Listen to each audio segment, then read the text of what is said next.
ഹരേ കൃഷ്ണ. സർവം ശ്രീ രാധാകൃഷ്ണാർപ്പണമസ്തു. കഴിഞ്ഞ ദിവസങ്ങളിലൊക്കെ നമ്മൾ ചർച്ച ചെയ്തത് നമ്മുടെ ഉള്ളിൽ നമുക്ക് ജീവനായി നമ്മുടെ പ്രാണനെ നിലനിർത്തി നമുക്ക് നിത്യേനയുള്ള കർമ്മങ്ങൾ ഈ ഭൂമിയെ ആസ്വദിക്കുവാനും ഇവിടെ ജീവിക്കുന്നു എന്ന അനുഭവം നമുക്കുണ്ടാക്കുവാനും നമ്മെ സഹായിക്കുന്ന, നമ്മെ ശാക്തീകരിക്കുന്ന ആ ആത്മബോധത്തെക്കുറിച്ചാണ്, ആ ബോധസ്വരൂപനായ ആത്മാവിനെക്കുറിച്ചായിരുന്നു സംസാരിച്ചിരുന്നത്. ആ ആത്മാവ് നമ്മുടെ ഉള്ളിലിരുന്ന് തേങ്ങുന്നു എന്ന് ഞാൻ കഴിഞ്ഞ ദിവസം പറഞ്ഞപ്പോൾ നമ്മുടെ കുടുംബത്തിലെ പ്രിയപ്പെട്ട ഒരു അംഗം പറഞ്ഞു, ആ തേങ്ങൽ കേൾക്കുന്നത് നമ്മുടെ ഉള്ളിലെ മോഹങ്ങൾക്ക് ഭംഗം വരുമ്പോഴല്ലേ, അല്ലെ സഫലീകരിക്കാത്ത മോഹങ്ങൾ സാധ്യമാകാത്തതിൻ്റെ പേരിലുള്ള വേദന കൊണ്ടുള്ള തേങ്ങലാകാമെന്ന് പറഞ്ഞു. അല്ല, ഒരിക്കലുമല്ല. ഞാൻ അങ്ങനെയൊരു മോഹത്തെക്കുറിച്ചോ മോഹഭംഗങ്ങളെക്കുറിച്ചോ ഉള്ള ആത്മാവിൻ്റെ തേങ്ങലിനെ കുറിച്ചല്ല സംസാരിച്ചത്. വ്യക്തമായി, വളരെ സുവ്യക്തമായി പറഞ്ഞത്, നമ്മെ നിലനിർത്താൻ, നമുക്കിവിടെ ഈ ഭൂമിയിൽ ജീവിക്കുവാൻ, നമ്മൾ ഈ പ്രകൃതിയെ അനുഭവിക്കുന്നു, സ്നേഹബന്ധങ്ങൾ അനുഭവിക്കുന്നു, ഞാനിവിടെ ജീവിക്കുന്നു, ഉണരുന്നു, ഉറങ്ങുന്നു, ഭക്ഷണം കഴിക്കുന്നു, എൻ്റെ കർമ്മങ്ങൾ അനുഷ്ഠിക്കുന്നു എന്നൊക്കെ പറഞ്ഞ് നമ്മൾ ഈ ശരീരം ഇവിടെ ഇങ്ങനെ ഉപയോഗിക്കുന്നുണ്ടല്ലോ. ആ ശരീരത്തെ ഉപയോഗിക്കുന്ന ശക്തി ഏതാണ് എന്ന്, ആ ശക്തി നമ്മളെ വഴി നടത്തുവാൻ വേണ്ടി നമ്മോട് പ്രയത്നിച്ചുകൊണ്ടിരിക്കും, നമ്മളോട് നിരന്തരം ഓർമ്മിപ്പിച്ചുകൊണ്ടിരിക്കും ഓരോ കർമ്മങ്ങൾ ചെയ്യുമ്പോഴും. അതാണ് നമ്മുടെ അന്തരാത്മാവ് നമ്മളെ വഴിതിരിച്ചു വിടും. നമ്മുടെ മനസ്സാക്ഷിക്കുത്ത് എന്നൊക്കെ ഒരിത്തിരി നമ്മൾ സാധാരണ ഗ്രാമ്യ ഭാഷയിൽ പറയില്ലേ, ആ മനസ്സാക്ഷിയാണ് നമ്മളിലിരിക്കുന്ന ഭഗവാൻ, മനസ്സിൻ്റെ സാക്ഷി. മനസ്സിനെ കൊണ്ട് മനസ്സ് ഓരോന്ന് ചെയ്യുമ്പോൾ സാക്ഷിഭൂതനായി നിന്ന് നോക്കി നിന്ന് നമുക്ക് നിർദ്ദേശം തരും. ആ നിർദ്ദേശം നമ്മൾ ശരിയായിട്ട് മനസ്സിലാക്കാൻ നമുക്ക് കഴിയാത്തത് നമ്മൾ ഇന്ദ്രിയങ്ങളുടെ പിടിയിൽ അകപ്പെട്ട് കിടക്കുന്നത് കൊണ്ടാണ്. ഇന്ദ്രിയ നിയന്ത്രണം സാധിക്കുന്ന വ്യക്തിക്ക് ഈ ആത്മാവിൻ്റെ സന്ദേശവും ഉപദേശവും മാർഗനിർദ്ദേശവും കൃത്യമായി മനസ്സിലാക്കാൻ കഴിയും. അങ്ങനെ വരുമ്പോൾ നമുക്ക് യാതൊരു തെറ്റും, നമ്മൾ എടുക്കുന്ന ഡിസിഷനൊന്നും തെറ്റായിരിക്കില്ല. നമ്മൾ എത്ര ആഗ്രഹങ്ങൾ വെച്ചുകൊണ്ടിരുന്നു, പക്ഷേ എടുക്കുന്ന തീരുമാനങ്ങൾ തെറ്റാവുകയില്ല. നമ്മൾ ഈ ഇന്ദ്രിയങ്ങളുടെ പുറമേയുള്ള ആഗ്രഹങ്ങൾക്ക് പിന്നാലെ പോകുമ്പോൾ നമുക്ക് സംഭവിക്കുന്നത് എന്താണെന്നറിയാമോ? കടുത്ത നിരാശയും വേദനയും ഒക്കെയാണ്. ഭഗവാൻ ഭഗവത്ഗീതയിൽ പറഞ്ഞിരിക്കുന്ന കർമ്മം, നിഷ്കാമകർമ്മം, ആ കർമ്മത്തെക്കുറിച്ച് ചിന്തിക്കൂ. നിഷ്കാമകർമ്മത്തെക്കുറിച്ച് അത് തന്നെ നമുക്ക് അല്പം സംസാരിക്കാം. ഒരു കാമവും ഒരു ആഗ്രഹവും വെച്ചുകൊണ്ട് നീ കർമ്മങ്ങൾ ചെയ്താൽ ആ കർമ്മത്തിൽ നിന്ന് കിട്ടുന്ന ഫലം നിന്നെ സന്തോഷിപ്പിക്കുകയില്ല. ഒരു എക്സാമ്പിൾ എടുത്താൽ, 10 A+ വേണമെന്ന് പറഞ്ഞ് പഠിക്കുന്ന ഒരു കുട്ടിയും അവൻ്റെ പേരൻസും, അപ്പോൾ അവൻ 9 A+ ഒരു Aയും ആയി പോയിക്കോട്ടെ. അപ്പോൾ ആ കുട്ടിയുടെ സന്തോഷത്തിൽ ആ വീട്ടിലുള്ളവർക്കോ അവനോ സന്തോഷിക്കാൻ കഴിയുമോ? അല്ലെങ്കിൽ അവൾ അതുവരെയും പ്രയത്നിച്ച പ്രയത്നത്തെക്കുറിച്ച് ഓർത്ത് ഇത്രയും കിട്ടിയല്ലോ, ഇത്രയും കഷ്ടപ്പെട്ടിട്ടാണല്ലോ ഇത്രയും കിട്ടിയത് എന്നുള്ള ആ പ്രയത്നത്തിൻ്റെ സന്തോഷം നഷ്ടപ്പെട്ടു പോകും. കാരണം നമ്മൾ മുൻകൂട്ടി ടാർഗറ്റ് ചെയ്ത് വെച്ചിരിക്കുകയാണ് 10 എന്നുള്ളത്. അപ്പോൾ ആ 10 കിട്ടാത്തത് കൊണ്ട് 9 കിട്ടിയതിൻ്റെ സന്തോഷം നഷ്ടപ്പെട്ടു പോകുന്നു. അതുവരെയും അതിനുവേണ്ടി ഹാർഡ് വർക്ക് ചെയ്തതിൻ്റെ സന്തോഷം നഷ്ടപ്പെട്ടു പോകും. അതുകൊണ്ടാണ് ഭഗവാൻ പറഞ്ഞത്, നീ ഒരു ആഗ്രഹവും വെക്കാതെ നീ നിന്റെ കർമ്മങ്ങൾ ചെയ്യൂ, അപ്പോൾ നിനക്ക് കിട്ടുന്നതെല്ലാം നിനക്ക് സന്തോഷമാകും. ചെറുത് കിട്ടിയാലും സന്തോഷം, വലുത് കിട്ടിയാലും വലിയ സന്തോഷം. ഈ കർമ്മങ്ങളെല്ലാം ചെയ്യുവാൻ ഞാനാണ് നിന്റെ ഉള്ളിലിരുന്ന് നിന്നെ കൊണ്ട് ചെയ്യിപ്പിക്കുന്നത്. അപ്പോൾ കർമ്മഫലവും ആർക്കാണ്? എനിക്ക് തന്നെയാണ്. എനിക്കെന്ന് വെച്ചാൽ എന്നിലിരിക്കുന്ന ഞാനെന്ന് പറയുന്ന ഭഗവാന് തന്നെ. നീ നിന്റെ ശരീരം കൊണ്ട് ചെയ്യുന്ന കർമ്മങ്ങളൊന്നും നിന്നെ ബാധിക്കുകയില്ല. ശരീരം നിനക്ക് ഉപയോഗിക്കാനുള്ള ഒരു ഉപകരണമാണ്. ഞാനല്ലേ നിന്റെ ഉള്ളിൽ ഞാൻ എന്ന ഭാവത്തിൽ ഇരിക്കുന്നത്, അല്ലേ എന്ന് ഭഗവാൻ പറയുകയാണ്. അർജുന, ഞാനല്ലേ നിന്റെ ഉള്ളിലിരിക്കുന്നത്, ഞാൻ എന്ന ഭാവത്തിൽ. നീ പറയുന്നു ഞാൻ എന്ന അർജുനൻ എന്ന ഞാൻ എന്ന് നീ പറയുമ്പോൾ അത് ആ അർജുനൻ എന്ന ഞാൻ, നിന്റെ ശരീരത്തിനുള്ളിലിരിക്കുന്ന ആ ഞാനെന്ന് പറയുന്നത്, നിന്നെ കൊണ്ട് കർമ്മം ചെയ്യിക്കുന്നത് സാക്ഷാൽ പരബ്രഹ്മ തേജസ്സായ ആത്മാവ് തന്നെയാണ്. അപ്പോൾ നീ അല്ലല്ലോ കർമ്മം ചെയ്യുന്നത്, ഞാനല്ലേ നിന്നെ കൊണ്ട് ചെയ്യിപ്പിക്കുന്നത്. പിന്നെ നീ ഇതിന് കർമ്മഫലം ഓർത്ത് വ്യസനിക്കുകയോ സന്തോഷിക്കുകയോ ചെയ്യുന്നു.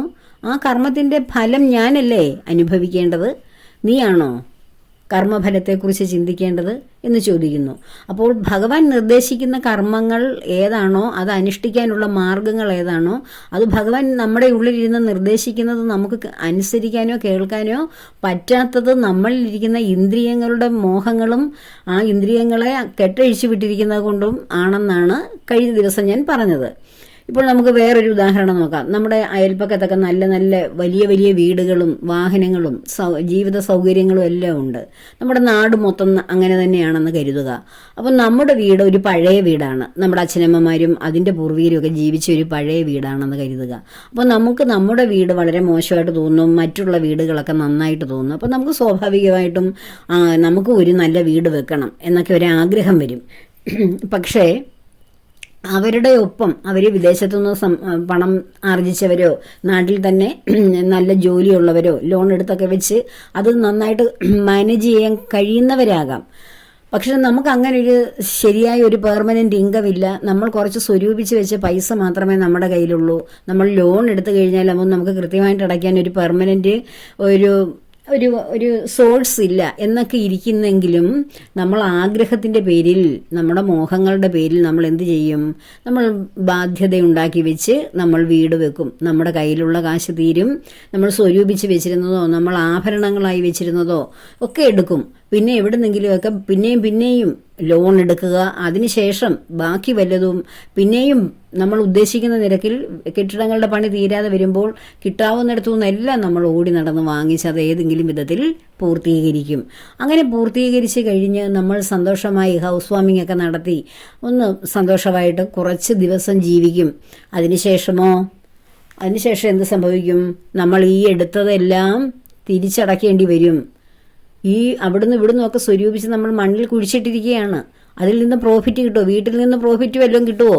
നമ്മൾ എവിടെയെങ്കിലും ഇപ്പം 1 ലക്ഷം കൊണ്ടിട്ട് അതിൻ്റെ പ്രോഫിറ്റ് കൊണ്ട് നമുക്ക് എവിടെയെങ്കിലും ചെറിയ വരുമാനം കിട്ടും. പക്ഷേ ഇതെല്ലാം നമ്മൾ ഭൂമിയിൽ കുഴിച്ചിട്ടിരിക്കുന്ന സാധനങ്ങൾക്ക് നമുക്ക് എവിടെന്നെങ്കിലും പ്രോഫിറ്റ് കിട്ടുമോ? അതിൻ്റെ ഇല്ല. അപ്പോൾ നമ്മളെന്ന് പറയുന്ന ഈ ജീവശരീരങ്ങളാണ് അതിനുവേണ്ടി കിടന്ന് പിന്നെ പാടുപെടേണ്ടത്. മനസ്സും ശരീരവും ക്ഷീണിച്ച് വിയർത്ത് ടെൻഷനായി ഓരോ മാസവും അടയ്ക്കേണ്ട അടവുകളെക്കുറിച്ച് ചിന്തിച്ച് അതിനപ്പുറത്തു നിന്ന് വലിയ പലിശയ്ക്കൊക്കെ പൈസ എടുത്തിട്ടുണ്ടെങ്കിൽ അതിനടയ്ക്കേണ്ട വിഷമങ്ങളെക്കുറിച്ച് ഓർത്ത് ആകെ വ്യാധിയും ടെൻഷനും, ആ വീട്ടിൽ താമസിക്കുന്നുണ്ടായിരുന്നു, ആ വീട് വെക്കേണ്ടിയിരുന്നില്ല എന്നൊക്കെയുള്ള ചിന്തകളിൽ അവസാനം ചെന്ന് പെടുകയും പരസ്പരം പഴിചാരുകയും അങ്ങനെ ആകെ അലങ്കോലമാവുകയും ജീവിതം അവസാനം ആ വീട് വിറ്റ് കഴിഞ്ഞാൽ അതിൽ നിന്ന് കിട്ടുന്ന ആ പൈസ കൊണ്ട് കടക്കാരെയൊക്കെ നിർത്തിയിട്ട് മറ്റൊരു വാടക വീടോ അല്ലെങ്കിൽ ഒരു ചെറിയ വീടോ എവിടെയെങ്കിലും സംഘടിപ്പിക്കാം എന്നൊക്കെ തോന്നും. ഇത്രയും ടെൻഷൻ ഉണ്ടായിരുന്നു ആദ്യം താമസിക്കുന്ന വീട്ടിൽ ജീവിക്കുമ്പോൾ? ആലോചിച്ച് നോക്കൂ. നമ്മൾ ആദ്യം ജീവിക്കുന്ന വീട് വൃത്തിയാക്കി അവനവന് വാസയോഗ്യമാക്കി വെച്ചിരുന്നാൽ ഈ ടെൻഷൻ വരുമോ? അപ്പോൾ തോന്നും, അയ്യോ അപ്പം ഞങ്ങളൊന്നും ജീവിതത്തിൽ ഉയരണ്ട എന്നാണോ ടീച്ചർ പറയുന്നത്? എല്ലാവരും ഉയർന്ന് നല്ല സമ്പന്നരായി ജീവിക്കുമ്പോൾ ഞങ്ങൾ മാത്രം മോശപ്പെട്ട വീട്ടിൽ ജീവിക്കണം എന്നാണോ? ഇങ്ങനെയൊക്കെ താപ്പോട്ടാണോ ഈശ്വരചിന്തയുടെ ലക്ഷ്യം എന്ന് തോന്നും. അല്ല, നിങ്ങൾ എന്തും ആഗ്രഹിച്ചോളൂ, പക്ഷേ അത് ഈശ്വരനെ കിട്ടിയതിന് ശേഷം ആഗ്രഹിക്കൂ. ഭഗവാനെ കിട്ടുക എന്ന് വെച്ചാൽ ഭഗവാനോടുള്ള ഒരു യോഗം വന്നതിന് ശേഷം നിങ്ങൾ ഒന്നും ആഗ്രഹിക്കുക പോലും വേണ്ട. ഒരു കാര്യം ആഗ്രഹിക്കണ്ട. ആഗ്രഹിക്കാതെ നമ്മുടെ ആവശ്യങ്ങൾ നടത്തി തരും ഭഗവാൻ. നമ്മുടെ ആഗ്രഹങ്ങൾ നടത്തി തരാനിരിക്കുന്ന ആളല്ല. ഭഗവാൻ നമുക്ക് വേണ്ട എന്താണോ ആ ആവശ്യങ്ങളാണ് നമുക്ക് നടത്തി തരുന്നത്. നമ്മളൊരു വീടായിരിക്കും ആഗ്രഹിക്കുന്നത്, പക്ഷെ ഏറ്റവും ബ്യൂട്ടിഫുൾ ആയിട്ടുള്ള നമ്മുടെ ആവശ്യങ്ങൾക്ക് അനുസരിച്ച് ഉള്ള ഏറ്റവും നല്ല ഗംഭീരമായ വീടായിരിക്കാം ഭഗവാൻ നമുക്ക് വേണ്ടി കരുതി വെച്ചിരിക്കുന്നത്.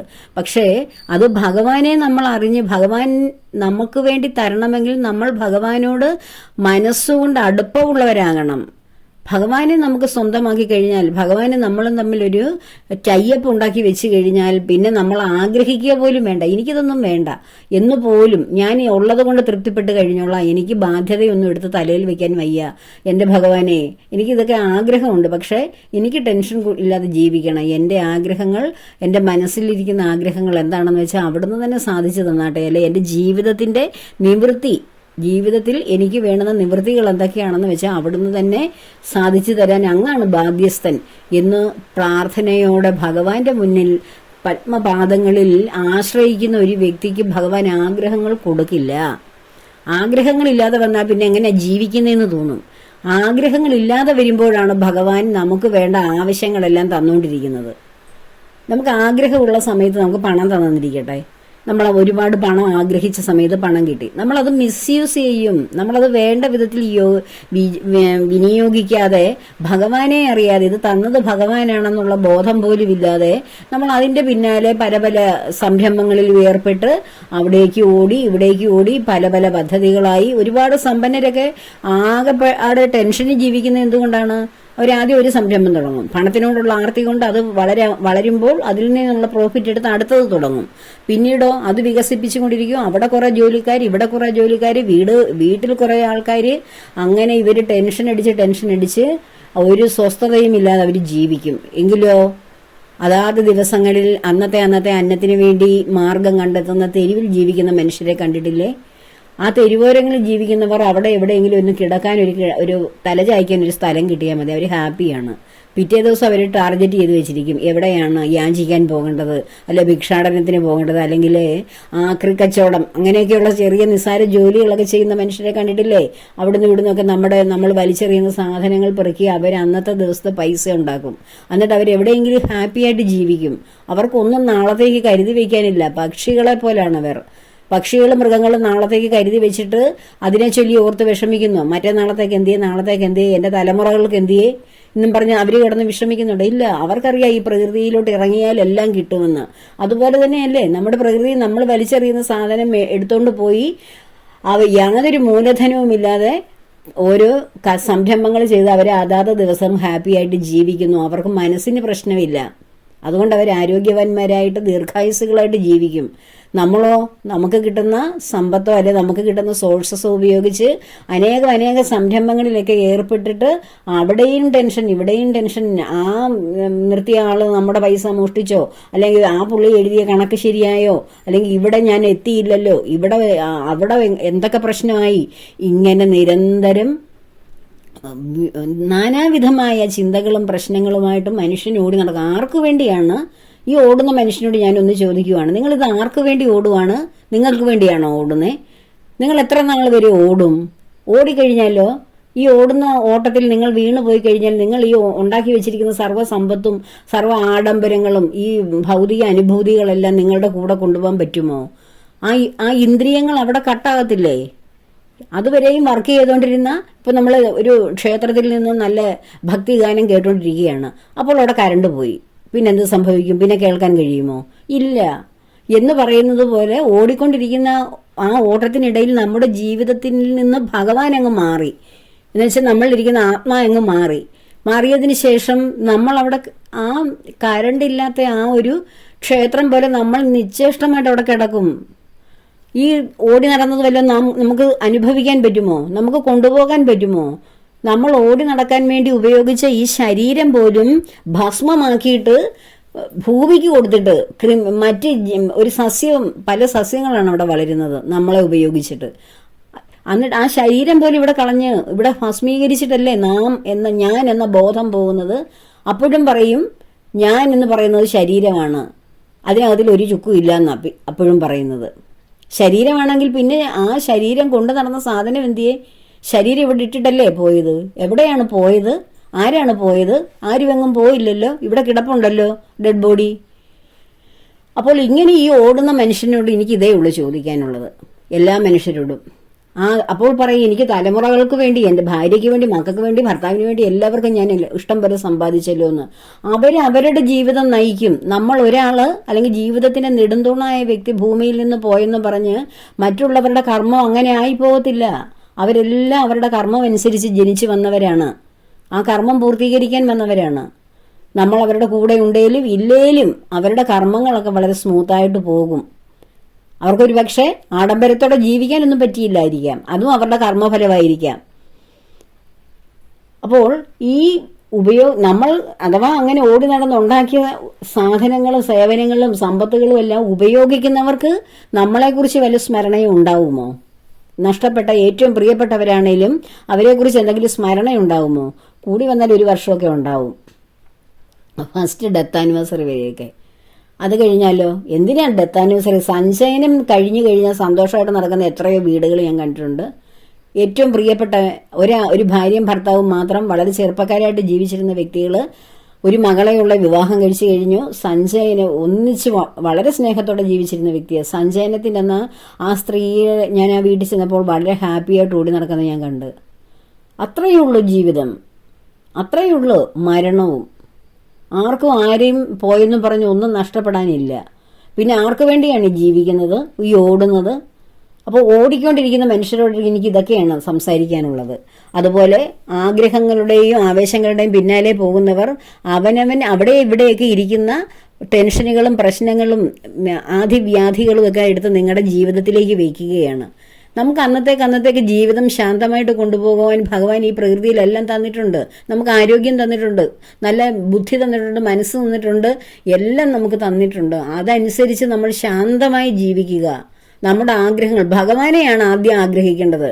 ഭഗവാനെ ആഗ്രഹിക്കുന്ന വ്യക്തിക്ക് അവൻ്റെ ഉള്ളിലുള്ള ആ വ്യക്തിയുടെ ഉള്ളിലുള്ള സർവ്വ ആഗ്രഹങ്ങളും ഭഗവാൻ സാധിച്ചു കൊടുക്കും. സർവ്വ ആഗ്രഹങ്ങളും ഭഗവാൻ സാധിച്ചു കൊടുക്കും. സർവ്വ ആഗ്രഹങ്ങളും ഭഗവാൻ സാധിച്ചു കൊടുക്കും. നമ്മളൊന്നും ആവശ്യപ്പെടണ്ട ഭഗവാനോട്.